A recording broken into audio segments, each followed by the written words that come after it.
So today we are in for such a treat. I am incredibly excited to have this guest that we have today. This is Hellen. Hello. And Hellen is I call her my practitioner. And she owns, I always say it wrong. Rebuilt. Rebuilt Healthcare. Rebuilt. Oh, see, I thought it was Rebuil-T. There's a colon between the L and the T. Yeah, Rebuil-T Healthcare, which is a clinic I found through a friend. I feel like that's how you get a lot of your business is through friends and through results. But I call her just Hellen. I don't say I found Rebuilt. I say I found Hellen through my friend Elaine. And years ago, I think I've been seeing you now. I feel like it's been almost 3 years. We're going on 3 years now. Yeah, it's been a really long time. And she's a blessing in my life. And I mean that very much so. In fact, so much so, I see Hellen almost every Friday. And I've been going so long, she doesn't even worry if I'm 10 minutes late to my appointment. She knows I'm coming. And but like my life doesn't feel like it's in order if I don't see Hellen every Friday. So I was just going to tell you about how it is that I found Hellen, and then I'm going to let Hellen talk because she is the practitioner and the scientist and, knows all the things. But look, you know what? Before I do that, tell them what Rebuilt is, and then I'll tell them my part of it. So Rebuilt is a wellness clinic. What we do is we do hormone replacement for both men and women. We also do weight loss for both men and women.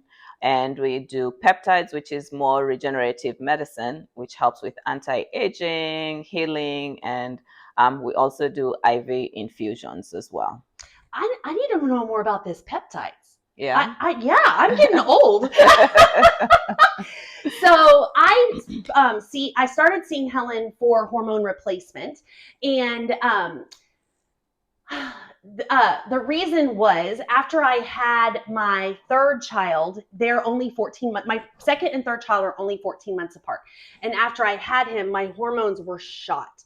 And I first went to see my OB, and like OBs will do, they started going down, a path of explanation. And I got my blood work done, which I think is a pretty normal path. And I actually read the blood results and discovered that my testosterone was really low. I think my body was making like 5, whatever that number means, but you're not supposed to only make 5. And so at that point, my OB said, okay, so you will feel better if you start taking testosterone. And that was a while ago. That was back in I think 2017. And for a bit, I would just go see my OB for that treatment. But over time, I guess as the OB's practice changed or they started delivering more babies, it just got harder and harder since I was done having babies to see that doctor for my testosterone. And it started to kind of become like afterthought for the office. So I started searching for a new provider, and I was telling my friend Elaine, it was after the pandemic. I know that. Yes. I was telling Elaine, and she was telling me about Hellen and how she does testosterone for women and for men. And so I went to see her on a whim, even though my insurance doesn't pay for it. And of course, Hellen said, you have to do blood work. I can't just take your word for it because, she's a practitioner. And what made me fall in love with Hellen and why I just adore her is that week later or whatever, when I got my blood results back, she sat down with me and explained every single line of my blood work and literally spent at least 20 minutes with me telling me what it all meant. And she taught me, like she didn't just, like I said, like when I did the blood work from the OB, it went through a patient portal and I practically read it myself and Googled what the things meant where it said, at risk or something. But Hellen was explaining like, this is what this means. And I don't know, you obviously pull a different blood panel because it's hormone related. Yes. And then you explained that like, it's not just about your testosterone. It's also about your estrogen. It's also about your progesterone and then sex related hormones as well. Yes. And then, something that really blew my mind is she told me I have naturally thick blood. I don't remember what that's called though. Your hematocrit was elevated. My hematocrit was elevated.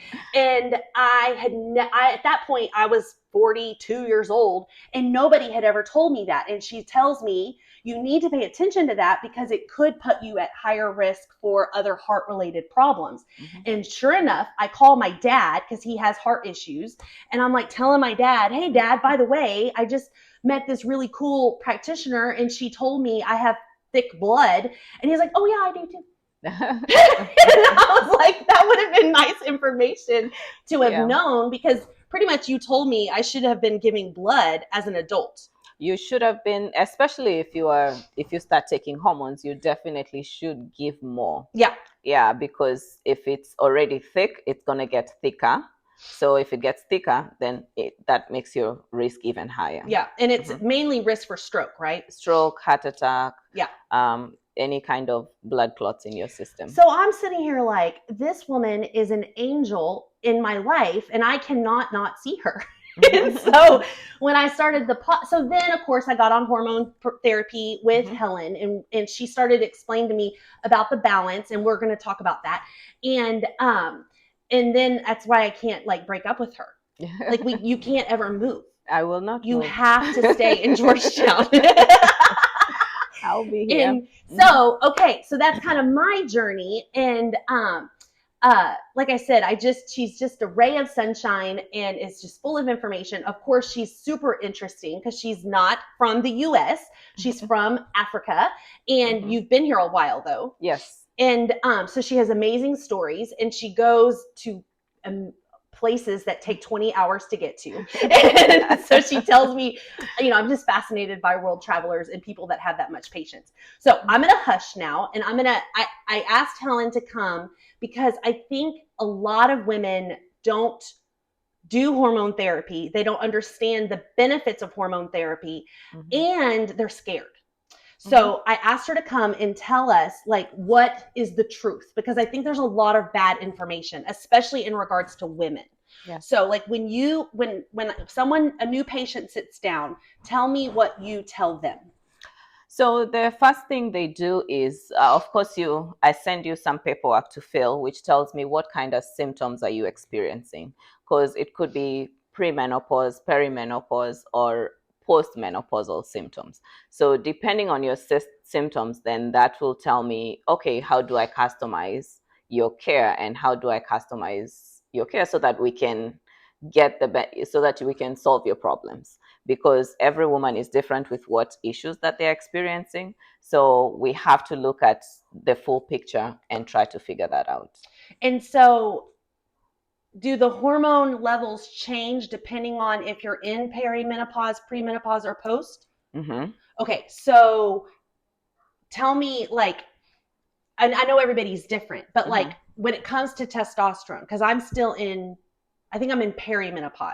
So like when I had 5 in my testosterone number, what should it have been? So ideally, it should not be that low. However, as times are changing, we're exposed to more chemicals and external factors that are affecting our hormone production.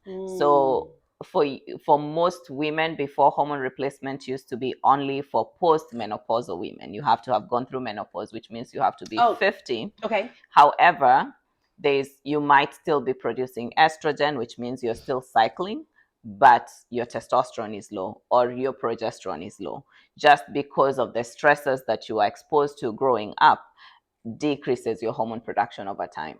Really? Then that brings me to my question, because I've never thought about our hormones being affected by our environment. So I just thought it was affected by our aging process. It's aging. One of the biggest one is aging, of course, but the environment also plays a factor.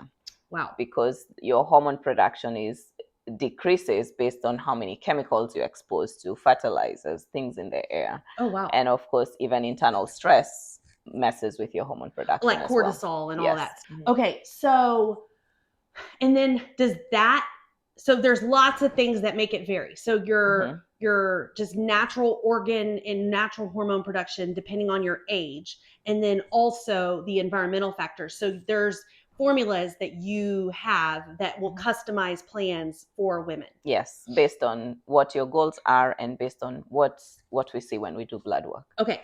So then what is like the biggest benefit, rather, what is the first reason that you would say most women come in to see you? What's their first main symptom? So it varies. I would say maybe I have 3 that are the main reasons. So the biggest one is fatigue. Okay. So if your main issue is testosterone, fatigue will be one of them. The other one will be sex drive. The other one will be hot flashes and night sweats. So for my menopausal women going through the process, the hot flashes and night sweats is also another one of the bigger issues. Okay, so they come to you because they are tired of these symptoms. Yes. And then you pull their blood, and then you start to develop a plan specific to them based on not necessarily their age, but also other factors that you can see in their blood. Yes. And then so for me, I know I'm not just taking testosterone, I'm also taking progesterone. And then this is the other thing Helen told me. I make an enormous amount of estrogen naturally. And which blew my mind because, again, no one's ever told me that. And I had been seeing my OB and getting blood work for over, at that point, like 4 or 5 years. Yeah. And no one had ever told me. My estrogen number, if I remember, was like 330. It was over 400. Oh, it was over 400. And what's it supposed to be? Depending on what time in your cycle, that changes. Yes. Okay. Right. So it changes based. So I usually check it in the late end part of your cycle. So at that point, I usually expect it to be anywhere from 80 to like 150. And mine was more than over 400. Yeah. Which naturally puts me at risk for other estrogen related problems. Yes. Like breast cancer, ovarian cancer, those types of things. Yes. Yes. And so no one had ever told me that before. And again, I called my mother because I didn't talk to my dad about that. He doesn't have estrogen. Well, he has estrogen, but not like that. And my mom told me, oh yeah, your grandmother naturally made a lot of estrogen. And I was like, oh, it's a genetic thing. Okay, good to know. I mean, I guess it's just the part of life, right? Yes. And why you talk to your family and do things. But I feel fortunate, and probably why I feel like you're my angel is because I feel like learning that in my early 40s can be a game changer than learning that in my 60s. Yes. Because I can get ahead of potential problems that estrogen can cause. Okay. Yes. And so then I just take an estrogen supplement. Like it's not even a prescription. You don't write me a prescription for the blocker. No. I know they exist, but we like to use more natural as we can. Yeah. So it's called DIM. Yes, DIM, DIM, which tickles me because I always think of Chinese little puffs. Oh, really? When I see the bottle, I'm like, oh, I could use some dim sum right now. That's just a side note. Okay, so then I think the sex drive is a big thing that a lot of women don't talk about. Yes. And a lot of us are in relationships and are married. And obviously, if we told our husbands that we're going to see Helen to increase our sex drives, our husbands are like, go. Yes. But I think that it's a really important part of life. Yes. And for whatever reason, women don't talk about it enough. And so what kind of things do you hear women say after? Well, let me back up. When they start on their customized plan, how long does it take a woman to be like, I feel good? So some women feel good right off the bat because I try to make it so that it's customized to every patient. So for you might feel better if your levels are a little higher. Some people feel better if their levels are a little lower. Some people feel better when their levels are just in the middle. So typically it takes me about 3 to 6 months to get it right. And 3 to 6 months means I'm going to do blood work every 3 months. So 6 months will give me 2 adjustments. Okay. So within 2 adjustments, I should be close to where you want to be. And then do they say like, I have more sex drive, or it doesn't hurt, or I'm not as dry? Like what kind of things do they say? So because sex drive is mental, so that's the fast part where you could have sex today or you cannot have it for as long as it is and not really care, right? So that's the part, the mental part is the fast one where now you're thinking about sex, you get aroused. The other part is dryness down there, and the being able to produce the fluid. So that's the other part of it. So mostly they'll say it's not as painful. I'm not, because sometimes if you're not thinking about it as far as sex drive, your husband touches you and you feel like, not again. Yeah. But now you're able to respond the way you're supposed to respond. And the wetness and the dryness or whatever is from what? Because this mostly comes in with when you start going through menopause, your estrogen starts dropping. So as your estrogen drops, that's responsible for you being wet down there. It's also responsible for maintaining your walls down there where the skin thins over time. And that's from the estrogen decreasing. So once we fix that, you'll notice it's not as painful because now your skin is intact, or your mucous membranes down there are intact, and you're able to produce fluid. So that's most of the time it's estrogen, and maybe a little bit of it is testosterone as well. Okay.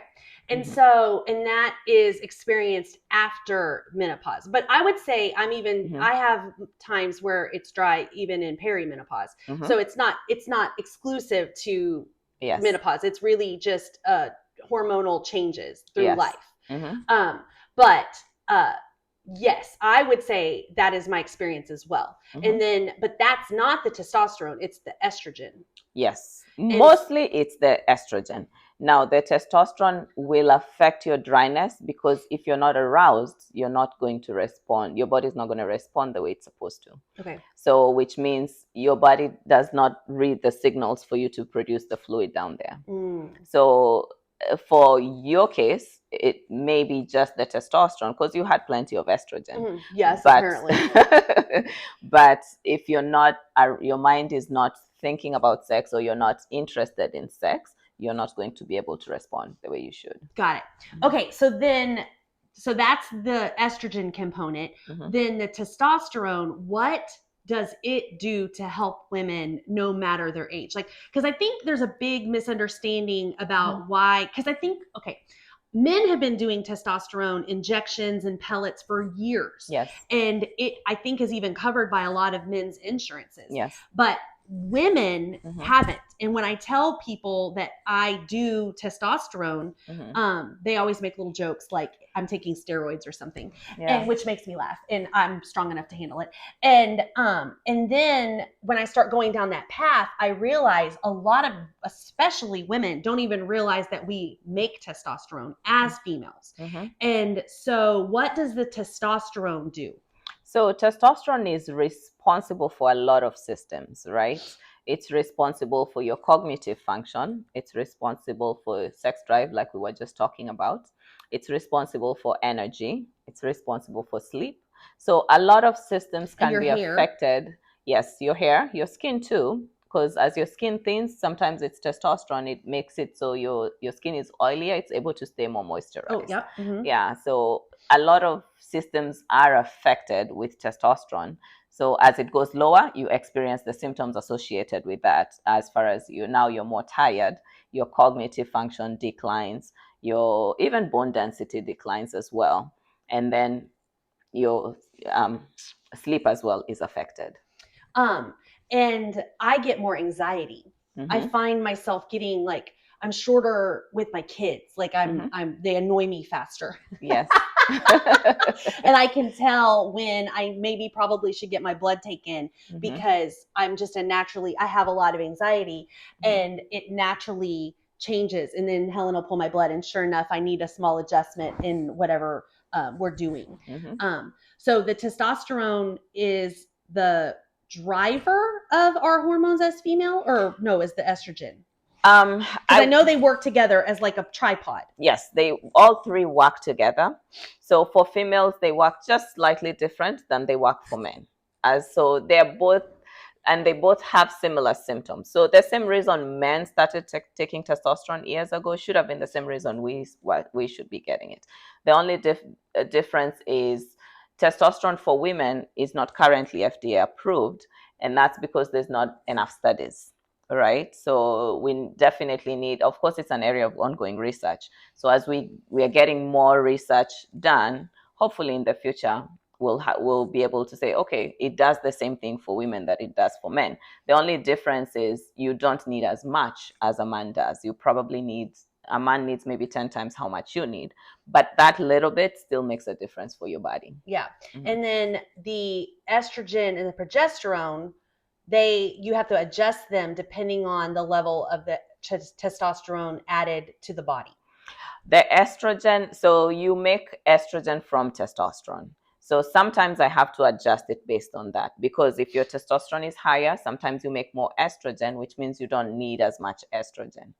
So, but estrogen and progesterone have to balance each other out in a certain way for you to be able to feel good. Mm-hmm. So it all works together. They all work together. So when I talk to ladies and they say, "Oh, I take birth control pills," isn't that the same thing? It's like, mm-hmm. No, it is, but it's not. Yes. You can't. Well, it may be that you're somebody who just needs the progesterone, mm-hmm. but it also may be that you'll have a better benefit to adjusting your estrogen and your testosterone. Mm-hmm. But you have to see somebody who specializes in that to know for sure. Yes. So, I mean, birth control essentially is a combination of estrogen and progesterone. So if you're taking birth control already, you are on hormones, you're on hormone therapy, regardless, because you've already been exposed to you've been exposed to estrogen, you've been exposed to progesterone. But most birth controls will suppress to some extent, it will suppress your hormone production, which means most of the women on birth control, I'll notice their estrogen is on the lower end, their progesterone is usually on the lower end as well. Oh. So it does suppress it without really balancing it. So the difference between that and regular hormone replacement is the hormone replacement aims to create a balance. Okay, which leads me to the next question is then ladies will say, but it causes cancer, or what is the chance of cancer? So I know we've talked about this in detail. So tell them about that. So first of all, you have to look at the risk versus benefit, right?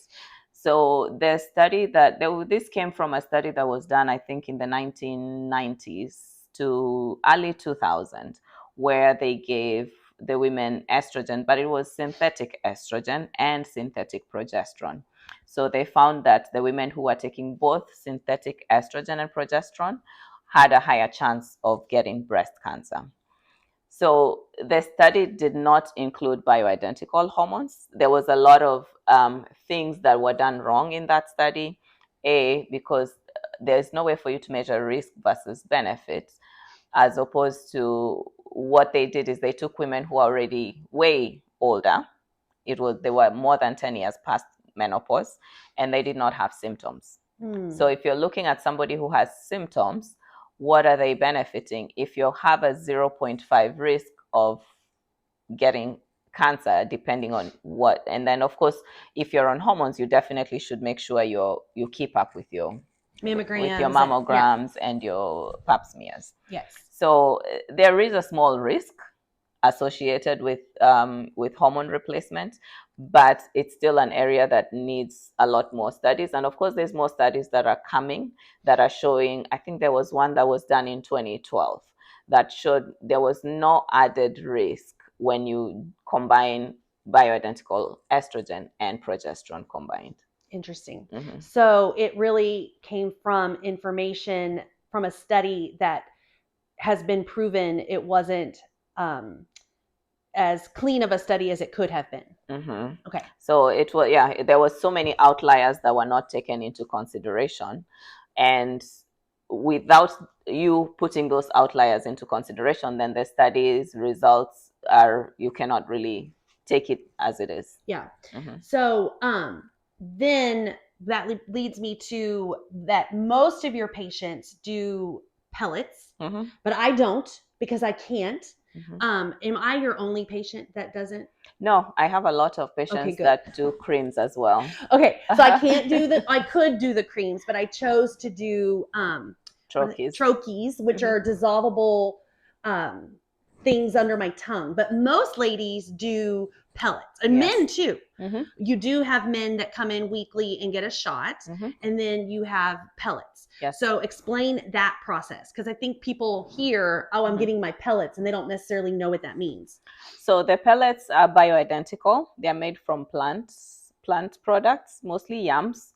So, Yams? Okay. yeah. So, and they're little, they look like little Tic Tacs. We put them underneath your skin, somewhere in the fat, and they dissolve over a 3-month period, giving you the hormones that you need. Okay, and the ladies, it's fewer pellets, but the men, it can be quite a bit. Yes, just like I said, men need 10 times how much we need. So most women will need 2, maybe 3. For men, they'll need maybe 6 to 12. Wow. And then you literally inject it subcutaneous? Yes. And then you sew it back up? I just use steri strips to close Steri it. strips. Okay. And so since just a little bit about me, I can't do this because I scar what's called a keloid scar. It's horrible. If you ever come into the store, you can't help but miss the one on my shoulder. But because of that, I don't want to have scars all over my tushy. And so Hellen has a pharmacy that compounds my medicine for me. And another reason that I just love her, because she didn't just say, oh, you're not a candidate. She said, no, let's find a solution. And it really does help. But now that brings me to my next funny story. Can we tell the story about when I was taking them in the morning in my blood? Oh, yeah. So I do believe I was one of your first patients that probably did troches. Am I right? Yeah, you're Okay. among my first ones. I'm not in this clinic, but I've had some in previous clinics. So I'm just a weird outlier. And so we're all learning together. And I would take my troches in the morning. And then I would go on Fridays and get my blood, give my blood every 3 months. And then Hellen would get my results and they would be off the chart. Yeah. Like men levels. And she's like, are you getting hairy? Are you experiencing like weird mustaches? And then she's asking me all these crazy questions. And I'm like, no. And she's like, I don't understand. Maybe the lab mixed, remember? Yes. She's like, maybe the lab mixed your blood. Maybe this is a man's thing and this isn't your data. So she pulled the blood again and it came back the same. And she's like, you are not responding to the troches the way you should. And so then we went down quite a bit and they like remixed the compound, and I don't know, we retested like a month later and it was still crazy. It was lower, but it was still crazy. And Helen's like, I don't understand what is happening. Why is your body responding this way? Do you feel weird? Are you having hot flashes? Like, what is happening? How are you living life at like men testosterone levels? And then one day I came in and Hellen goes, I figured it out. And I said, what? She said, you're taking those troches in the morning, aren't you? And I was like, yeah. She goes, you're supposed to take them at night. And it's because it was literally new in my bloodstream before she drew my blood. And it was just not giving a good, accurate result. Yeah. But it took a couple of months. It took like 9 months. It was so funny. And Helen's like, don't do that. You're not doing it right. And she was right. I was taking it in the morning because it leaves a funky taste in your mouth. So I would take it before I brush my teeth. And it was just funny. But I loved that she was like, no, we're going to figure this out. This is not normal. And then you had more faith in your lab because they didn't pull the wrong blood or mix up the blood. Because I know you were questioning the lab at that point. Yeah. It was funny. Okay, so then so we talked about the cancer risk. We talked about the sex drive. What other things do like cause people to be concerned and like not go down the path of hormone replacement therapy? I think the biggest is the cancer risk. The other one is the cardiovascular they say it does. So there's 2 schools of thought that it does cause blood clots. Oh. Yeah, so because it thickens your blood. Because it thickens your blood. So of course that is most people will read, oh, it causes blood clots, you're going to get a heart attack and a stroke. No, I can't do that.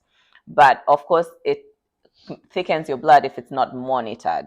So the goal is you have to make sure you're monitoring your blood thickness. And if you need to give blood, you go give blood and you monitor to make sure that it has come down, and then you continue. Now, if you do it and it's not monitored, yes, it does increase your risk for blood clots. Okay. And so I think that's why you have a good relationship with your practitioner, because like Helen will stay on me. She'll say, okay, and I go every Friday because she does this B12 shot that I love. It has, it's called, what do y'all call it? The lipo shot. Yeah. So it burns fat and it gives me energy. And so I go see her every Friday, and she weighs me, and then she gets on to me if I haven't got my given blood to donate blood, if I'm supposed to be donating blood. And personally, it's another reason that I just love her, because I need someone to be like, have you done that? Because like I need to go get a mammogram and I haven't done it yet. And so like I need somebody weekly to be like, go do that.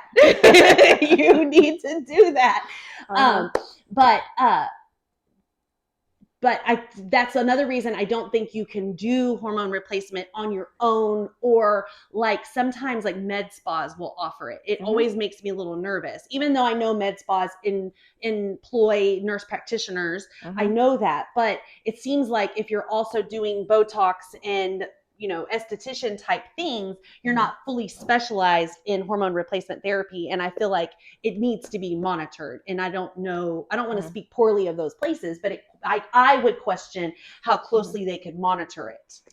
I mean, as long as they're able to do the monitoring that they need to, they can still, as long as, because every clinic or every place that you work has protocols. Okay. So the protocols will determine whatever protocols you come up with. If you're working in an environment, then that will determine how much you're monitoring your patients. Okay. So as long as they have good protocols in place, I think they can do it. It's just a matter of making sure that they follow what they need to follow. Got it. Okay. So then we do have two questions. First of all, because we talked about the pellets, they're mostly injected in the tushy. You do that for both men and women. Who are the bigger babies? Men, definitely. What do men do? Like most men cannot handle it, even the healing process. But then I understand, because it's more pellets, so there's more area that needs to heal. But yeah, most of them will maybe do it once and say, no, I'm going back to injections. Yeah, that's what my husband did. Yeah. He got the pellets, and they sewed them. They gave him like 2 stitches, and I had to remove the stitches. I had to be his nurse when they healed.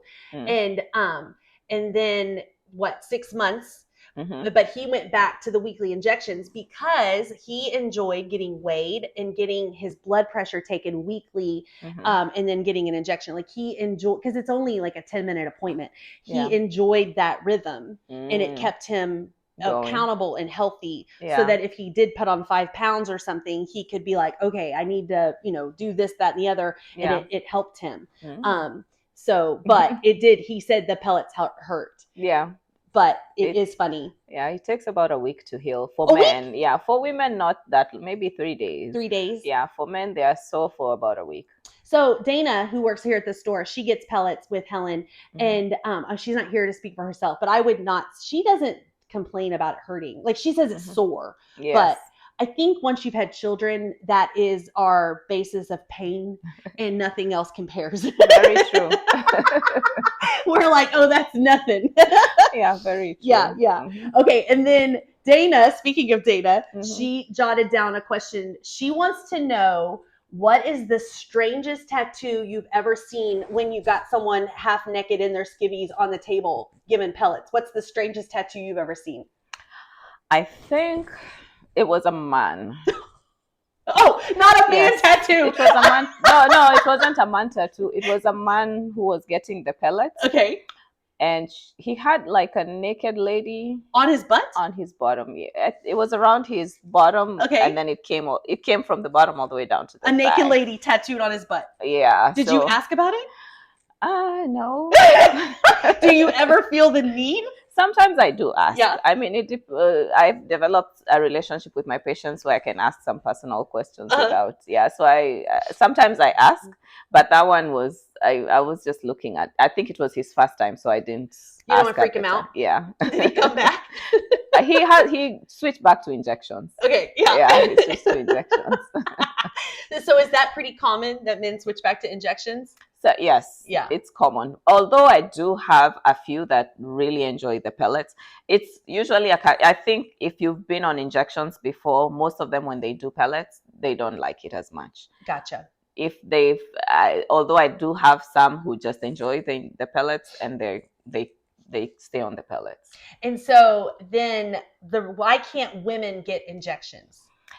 Because the injected testosterone is synthetic, it's not bioidentical. So with women, there's higher risk for side effects. Oh, okay. Yes. And then with the injections, it gives you so much testosterone that it's really hard to get a good dose for women. Most of the time, even 20 milligrams, which is like 0.1 cc's, yeah, it will still shoot up your testosterone. So most women do well, especially when it comes to the side effects profile with the bioidentical. Okay, that makes sense. Okay, which that made me realize too the benefits of what I learned when I started taking testosterone was it didn't make me lose weight, but it made it easier to do the things that I did to lose weight. I felt like when my hormones were out of balance, I couldn't, like, nothing I did mattered. I could not eat and it didn't matter. It was like I was just a swollen mess. And when I started taking testosterone, it was like, oh, okay, something opened up, or I don't know, and it made the process, I wouldn't say easier, but it just like worked. Like I could actually eat salads for 2 meals and see a benefit. And then the other thing I feel like, and with my husband too, I mean, we work out, but our muscle is better. I feel like. Is that pretty?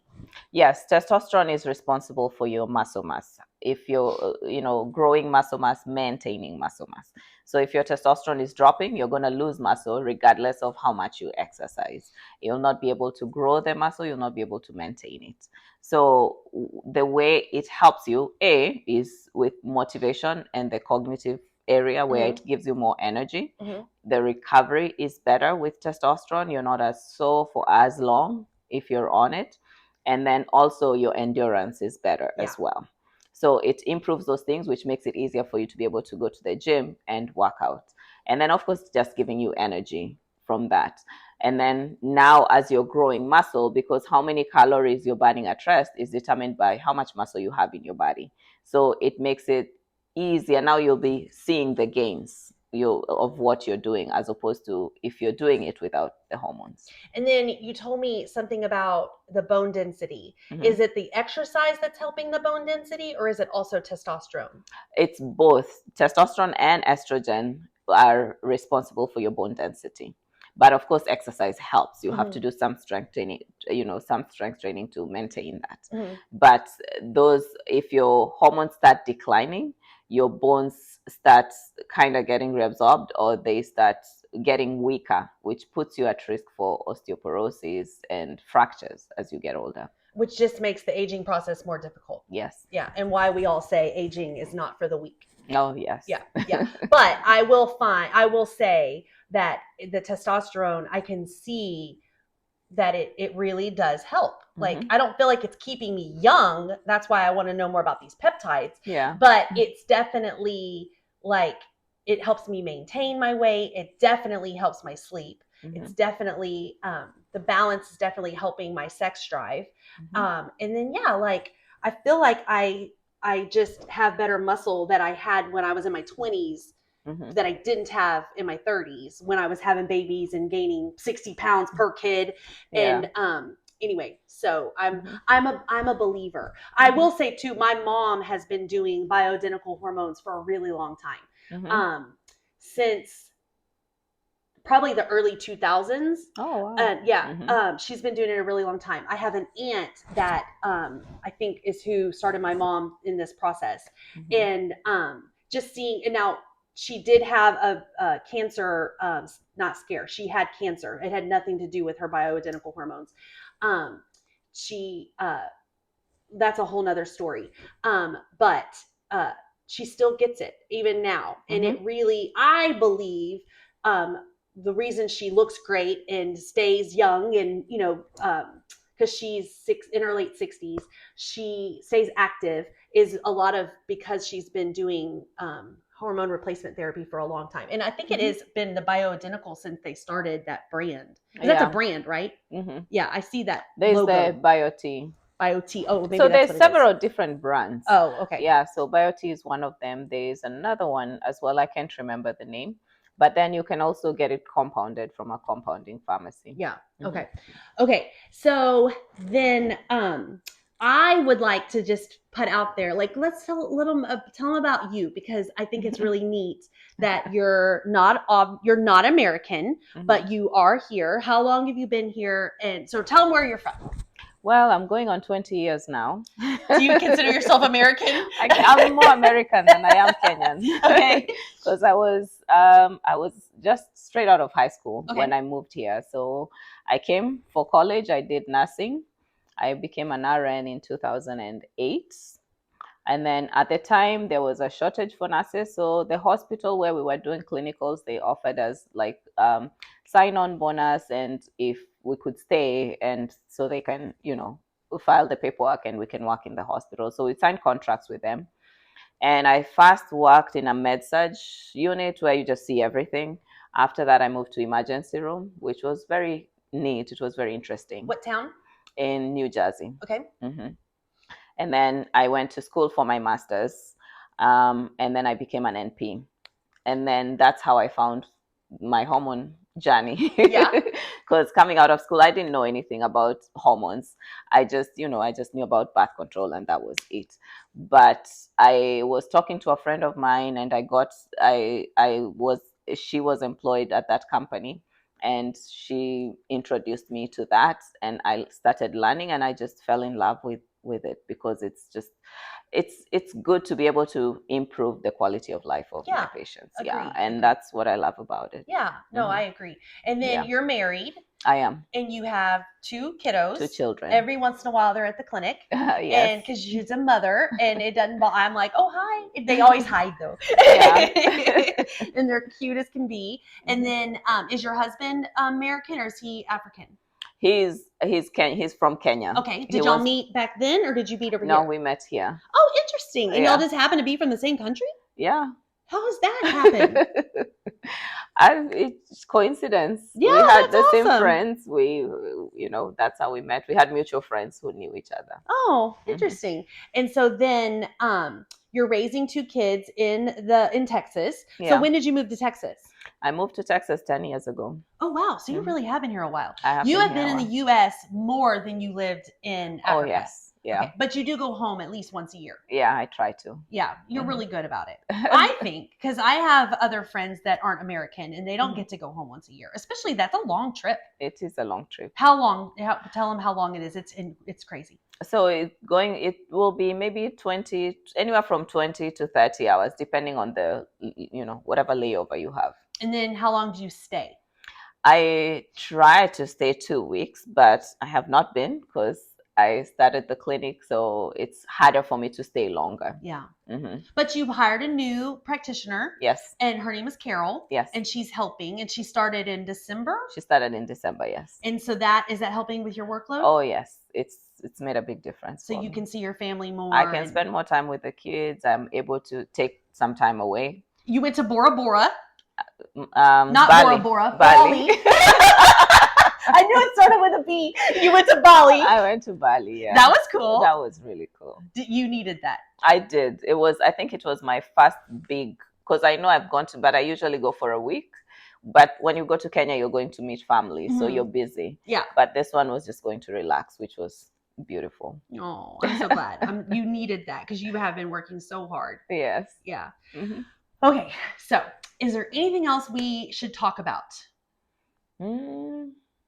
I think we covered most of it. Yeah. Yeah. Well, if you need any help and you're in this area, Georgetown, Cedar Park, Round Rock, go see Hellen and Carol. And if you don't live in this area, where do they find something? Like, what kind of things do they need to do to find something similar to your clinic? So there's some specialty clinics like mine who mostly just deal with hormones and weight loss, or hormones and just general wellness. So those clinics will be able to provide the care. Some people, some OBGYNs also will do that as well. So you can start by talking to your OBGYN and see if they are able to draw a lab panel and what you find from there. If your OBGYN is not giving you as much attention, then you can always look elsewhere. Yeah. I think finding an OB that's more of a gynecologist instead of an obstetrician is probably the key, because that's what I think went not wrong, but because there's nothing wrong with delivering babies, but obviously they take precedence because they're coming regardless if we try to keep them in. Okay, well, I really appreciate you being here. Hellen did not want to do this interview. I had to beg her. And I really appreciate it. And thank you for teaching us along the way. Okay. I hope I've been able to give them information. Absolutely. Absolutely. All right, ladies. Thank you.